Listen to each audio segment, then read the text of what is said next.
Le comportement du prophète bien-aimé était en tout point exemplaire, même dans des situations délicates et complètement inattendues. Les Bédouins, de par leur éloignement des enseignements que Dieu a révélés à son envoyé, paix et bénédiction de Dieu sur lui, avaient pour habitude de se comporter avec rudesse et ignorance. Un jour, alors que le noble prophète était assis dans la mosquée avec ses compagnons qu'Allah les agrée, un Bédouin rentra et alla uriner dans un coin de celle-ci, comme s'il était en plein désert. Les compagnons, connaissant le respect dû à la mosquée, furent scandalisés par ce geste et voulurent l'arrêter pendant qu'il urinait. Uriner publiquement dans la mosquée? Dans la mosquée du prophète, qui est le deuxième lieu saint de l'islam, et en la présence du prophète bien-aimé, quel grand sacrilège! Ils se précipitèrent tous vers lui pour l'en empêcher, le sortir de la mosquée et pourquoi pas lui infliger une punition proportionnelle à la gravité de son acte. Cependant,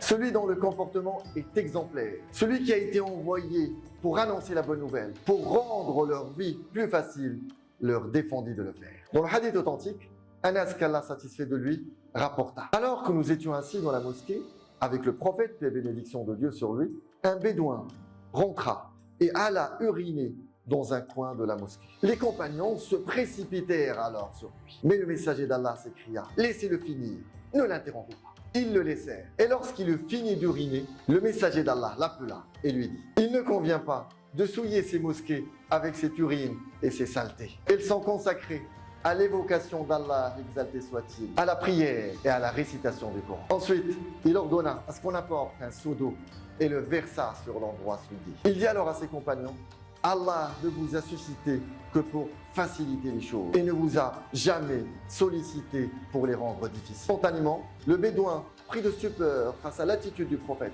sa bonté et sa tolérance, dit alors: ô Allah, accorde à moi et à Muhammad ta miséricorde et ne l'accorde à personne d'autre que nous. Le prophète, paix et bénédiction de Dieu soit sur lui, répliqua alors en souriant: tu restreins là quelque chose des plus vastes, une miséricorde pour l'humanité, pour toute l'humanité, un modèle, un vrai.